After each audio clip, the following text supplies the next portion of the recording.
Les taxes de Trump, à notre point de vue, tout le monde s'affole sur cette histoire des taxes d'importation que Trump vient de signer. Okay, vous l'avez entendu certainement, même si on ne voulait pas, il y a quelqu'un qui nous l'a dit, tu vois.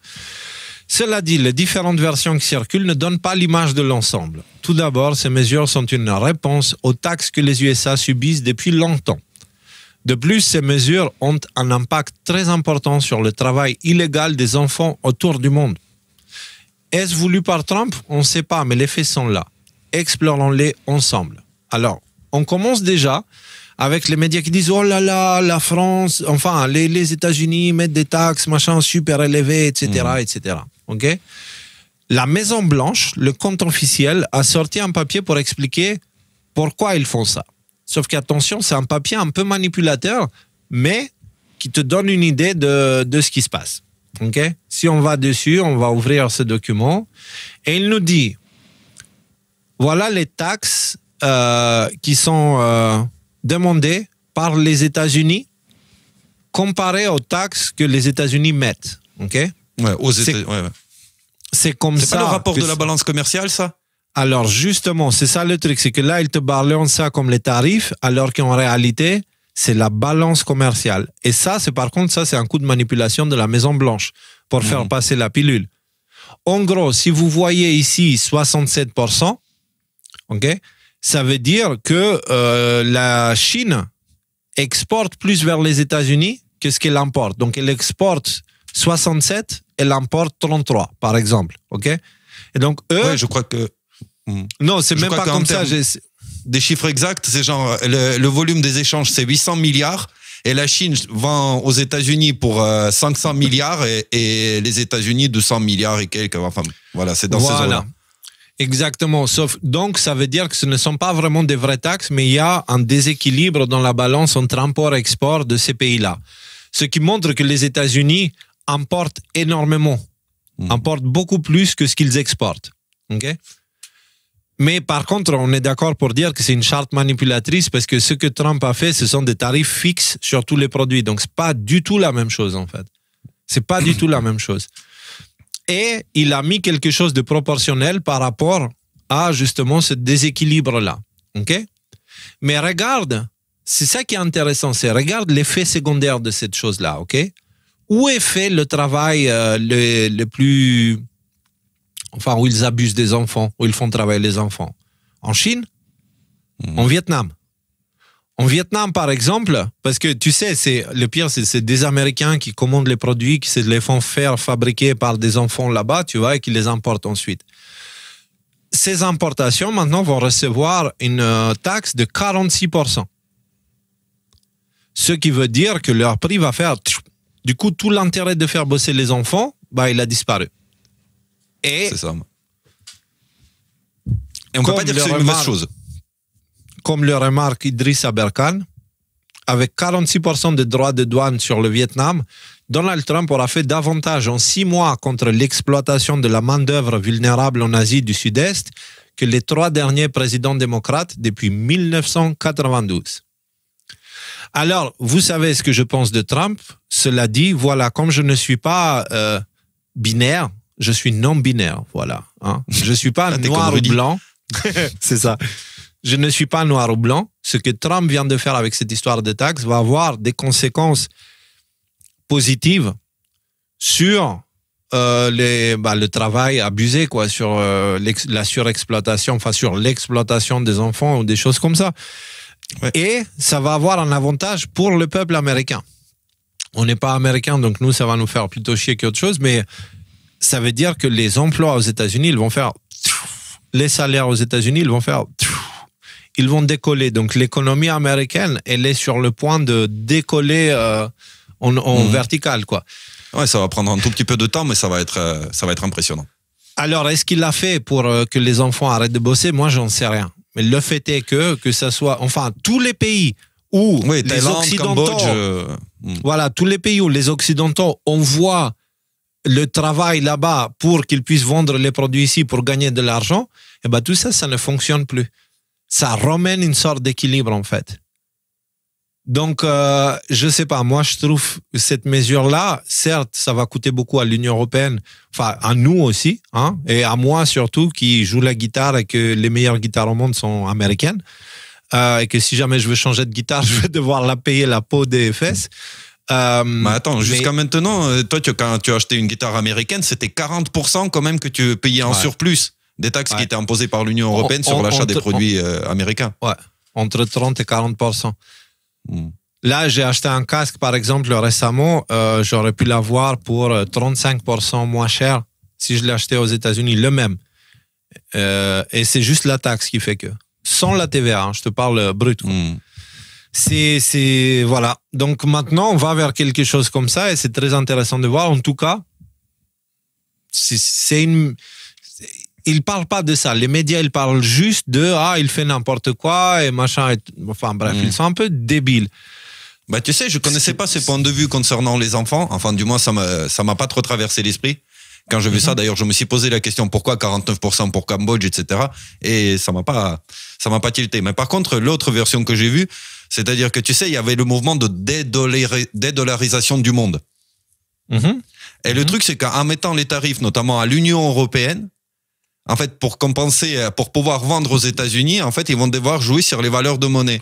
Par exemple, dévaluer un peu leur monnaie propre et soutenir la valeur du dollar. Justement. Et c'est comme ça qu'ils pourront compenser ça. Si tu regardes ici, la petite charte là, c'est écrit en tout petit là, je vais vous le lire. Il y a écrit tarif demandé aux États-Unis. Ces tarifs incluent la manipulation monétaire et les barrières de commerce.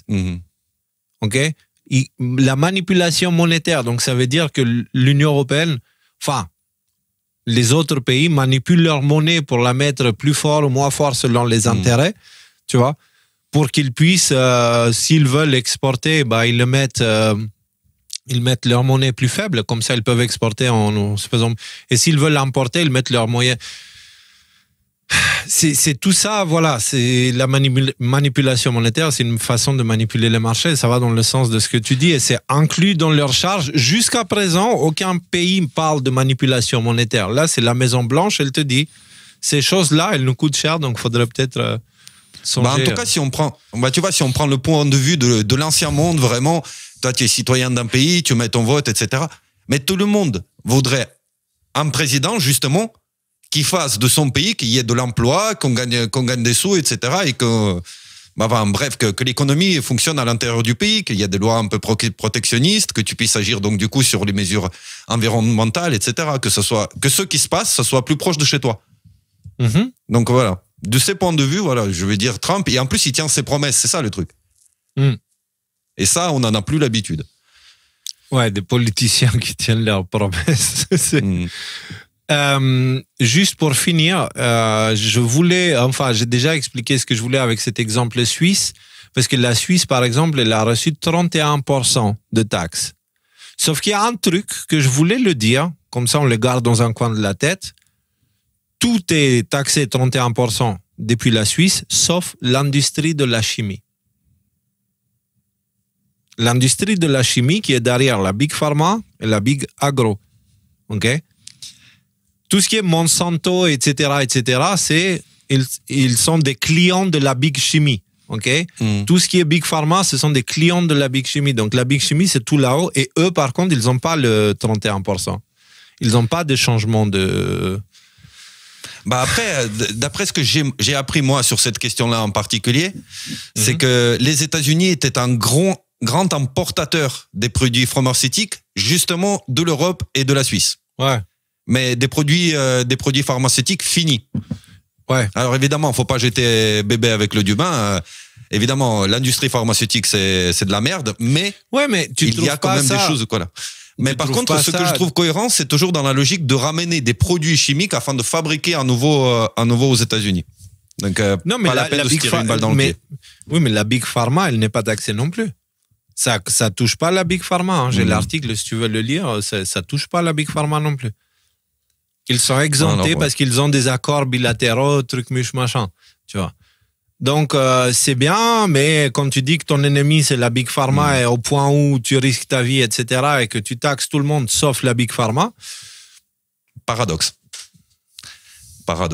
Et surtout quand il y a RFK au ministère de la Santé, quoi. Alors, tu sais, je dis pas que Trump, je dis pas qu'il le fait parce qu'il est pote avec la Big Pharma.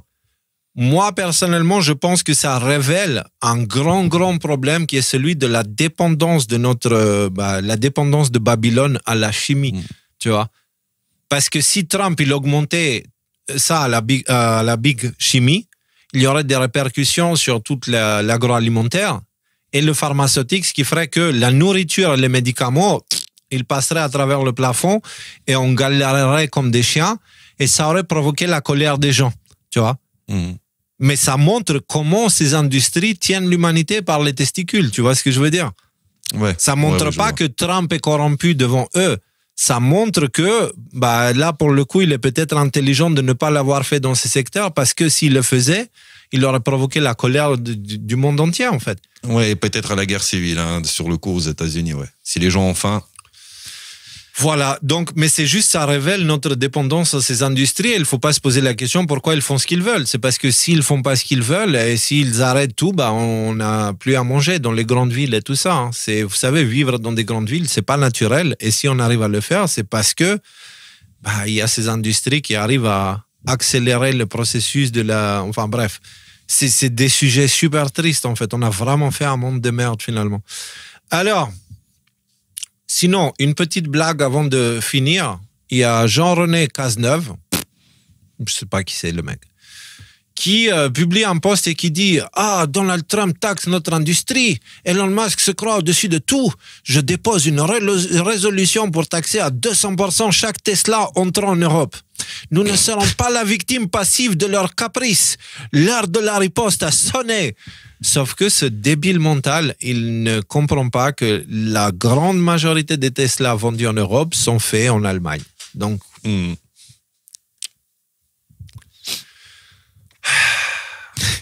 comment on peut mettre des idiots comme ça dans le Parlement? Comment on a atteint? C'est-à-dire, là, je pense que la chute de l'humanité s'est arrêtée, on a touché le fond. Prenez le Parlement, allez jeter un coup d'œil ce qui s'y trouve dedans. En termes de compétences, franchement, il y a des cailloux qui sont plus compétents que ces gens-là. Parce qu'au moins, les cailloux font pas de mal, tu vois. Je pense qu'ils sont incompétents, ils sont vraiment bêtes aussi, je pense que le mot il y est. Mais surtout, ils prennent des gens pour des pigeons, quoi. Voilà. Ah non, là, je te dis, ils sont juste cons. Je te confirme. Tu penses qu'il est sincère, là? Je pense qu'il y croit à fond, lui, parce qu'il est juste débile, en fait. Je me rappellerai toujours de cette conversation avec Olivier Delamarche. On avait fait une table ronde avec Thinkerview à l'époque. C'était une des toutes premières interviews. Et après, on est allé au resto avec Delamarche. Je crois qu'il y avait Olivier Berrurier aussi. Enfin, il y avait plusieurs des intervenants. Et on a une super conversation. Olivier Delamarche, vraiment un nounours adorable. Tu vois, c'est un bon vivant. Il est très drôle. Et du coup, je lui pose la question. Moi, grand complotiste, Jean Doutiste à l'époque, tu vois. Olivier, puisqu'il parlait, j'ai rencontré tel politicien. Et je lui dis, est-ce que tu penses que ces gens-là, ils sont juste cons? Ou est-ce que tu penses qu'il y a une volonté derrière? Il dit, oh là là, qu'est-ce que j'aimerais te dire qu'il y aurait une volonté derrière? Parce qu'au moins, ça montrerait qu'ils sont intelligents. Mais là, il me dit, je te garantis, il n'y a pas un seul neurone dans leur cerveau. Ils sont juste cons. La seule chose qui les intéresse, c'est leur image et le pouvoir. C'est tout. Et avec ça, tu peux faire tout ce que tu veux d'eux. Si tu les caresses dans le sens du poil, mais ils adorent et ils deviennent ton petit chien. Par contre, en termes de compétences, ils sont vraiment très, très, très cons. Et j'ai dit, mais tu es sûr de toi? Parce que tu sais, moi, je crois que complot, machin. Il dit, non, ils sont trop stupides pour un complot. S'il y a un complot, ça peut venir d'ailleurs. Et justement, ils profitent de leur incompétence pour faire ce qu'ils veulent. Mais, il dit, moi, franchement, les personnes que j'ai croisées, ça vole pas. Vraiment, ça vole pas. Tu sais... Donc, c'est marrant, c'est une conversation que j'ai eue aujourd'hui. Et je connais d'autres personnes qui connaissent des parlementaires. J'ai eu la même conversation, toujours la même réponse. Ils sont trop stupides pour ça. Cela dit, complot, il y a quand même. Donc pourquoi? Moi, le complot, c'est qu'ils se retrouvent dans ces places-là, où ils ne sont pas censés être. Parce que, mais Parce qu'ils sont manipulables facilement, du coup. Ils sont incompétents et ils ne voient pas, ils n'ont pas l'intelligence de voir ce qu'on les fait faire. Ils sont trop concentrés à l'image de leur miroir, tu vois. Ouais. Donc, l'école, tu sais, les écoles principales qui forment les élites françaises, l'ENA et le Polytechnique, en fait, ils sont surtout focalisés sur comme l'équivalent de doctorat en histoire et en communication. Donc ça t'explique tout. C'est des gens qui sont pas capables de faire, tu sais, un truc produit en croix ou résoudre une équation en 2 inconnues. D'où les Bruno Le Maire qui mettent à genoux l'économie russe, tu vois. Mais même ça, ils ont les mains poilues tellement ils ont jamais rien foutu de leur vie autre que se masturber devant le miroir en se disant oh qu'est-ce que je suis beau, qu'est-ce que je suis bien, tu vois. Sans déconner. Alors, on change de sujet parce que heureusement ça va pas tenir encore très longtemps cette histoire, mais avant qu'elle termine, on va voir encore un petit peu moins bien quand même. Préparez-vous à voir. On n'a pas tout vu. Leur connerie nous surprendra toujours.